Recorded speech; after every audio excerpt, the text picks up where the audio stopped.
Hey everyone, today we're going to do another video from the Your Games Analyzed series. For this game, I'm going over one of the games that we had in our ChessGoals simul this morning. This is against synikall, and I'm going to look at it from the black perspective. So I was playing white. We're going to look at it from synikall's perspective.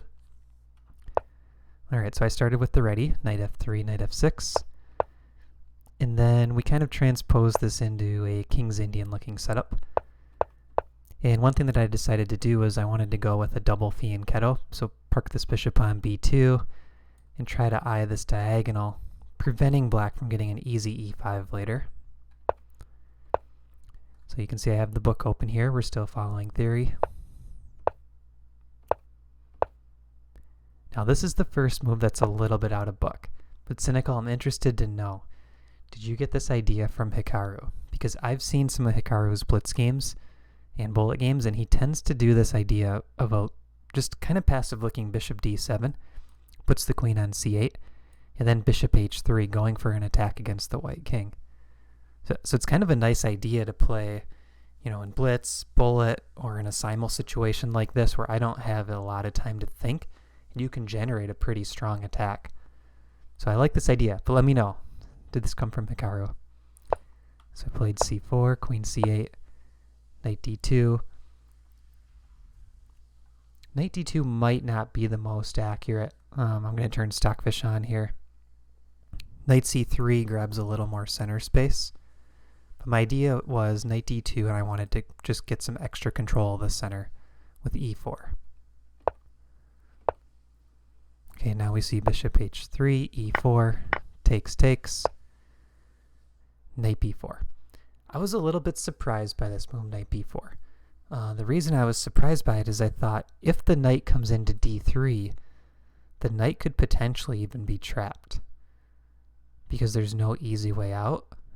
But what I didn't really calculate was that this knight not only had tempi on the bishop, but after queen g4 you had this really nice knight f4 check idea coming. I did not see that. So looking at this now, I think what I should have probably played is a move like bishop to c3, because now if knight d3, I can trap the knight with queen e2 or queen c2. And if you play a move like a5, now I can kick this knight with a3, and again, you can't come into d3. So I think that's what I should have done, bishop c3, just to try to get this knight to go back to c6, and then I could continue to try to get some extra center control by putting the rooks on e1 and c1. So after a3, knight d3, bishop c3, here synikall played queen g4. Really strong move. I did not see this coming until after you played it. So here I was already kind of thinking, okay, how do I get out of this attack? So just to show how strong the attack is, if I play a move like queen e2, knight f4 checks me and also forks the queen, so that would drop my queen. If I play sort of a waiting move, like b4 let's say, now there's tactics in the center, like knight takes e4 I think is winning a pawn right away. That's what I was afraid of during the game. Knight f4 check is also a possibility. So what I did in the game was knight g1. Because I thought forcing this, or not forcing, but offering this queen trade takes the pressure off of my pawn on e4. But if you look at the eval, I lost a bit of my advantage there with knight g1. So probably what I should have done is queen c2, kicking the knight. And if knight f4, now drop the king back. And this knight's better placed on f3 than it is on g1. So I think that's what I should have done. So nice job by you, synikall, by putting the pressure on me, kind of forcing me into a tough decision, and I ended up making an inaccuracy here. So knight f4 check, I have to move the king back. Now this is a critical point.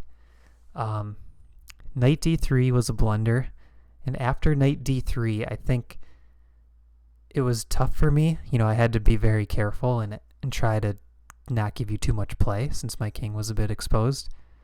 But I was kind of able to work through the subtleties and figure out how to offer trades and kind of control counterplay. So this is the critical move of the game, knight d3.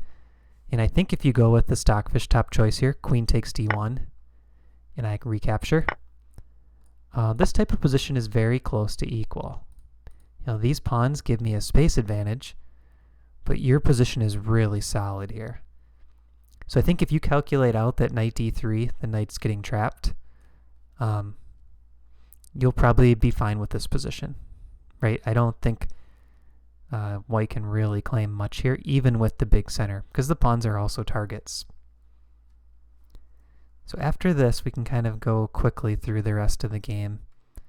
What I was trying to do was, so I'll just show here.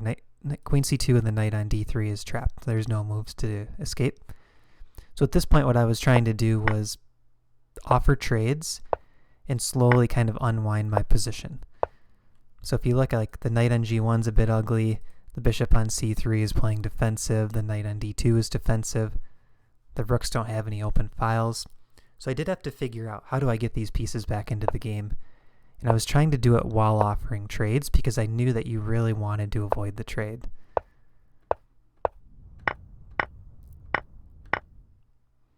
So now I'm starting to get the pieces back into the game. But you're doing a good job, Synikall, opening up your pieces as well. Trying to create some counterplay. And this move I'm just really trying to play solid. I don't want you to put your rook into f3. Now again, being annoying with the queen trade offer. And eventually you had to take it. And here, this is just a move to try to play solid. I don't want your bishop attacking that pawn. And now I'm blocking this e6 pawn, and my plan was to put a rook on the e file, try to attack on the e file.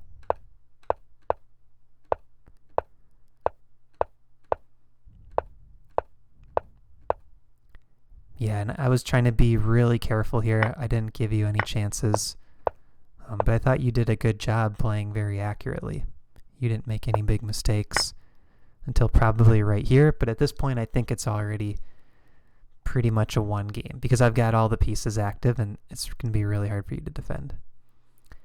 So Synikall, I think key takeaways for you.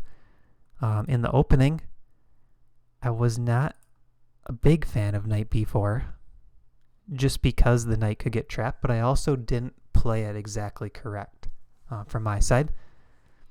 So it might be better here to look for other ideas, like can you get a center pawn break in with e5? That's probably what I would look for, like maybe knight d7 and go for e5.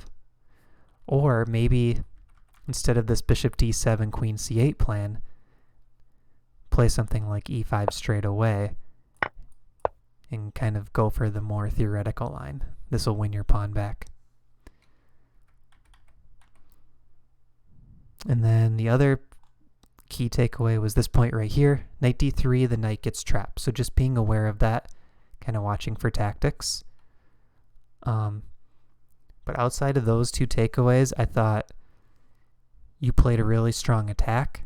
You surprised me on a few moves, and really the rest of your endgame was very solid too. So even though you were down a piece, I thought you did a good job kind of watching for all the threats. So thanks for joining the simul, Synikall. And everyone watching, if you like this video, please give it a thumbs up and subscribe for more content.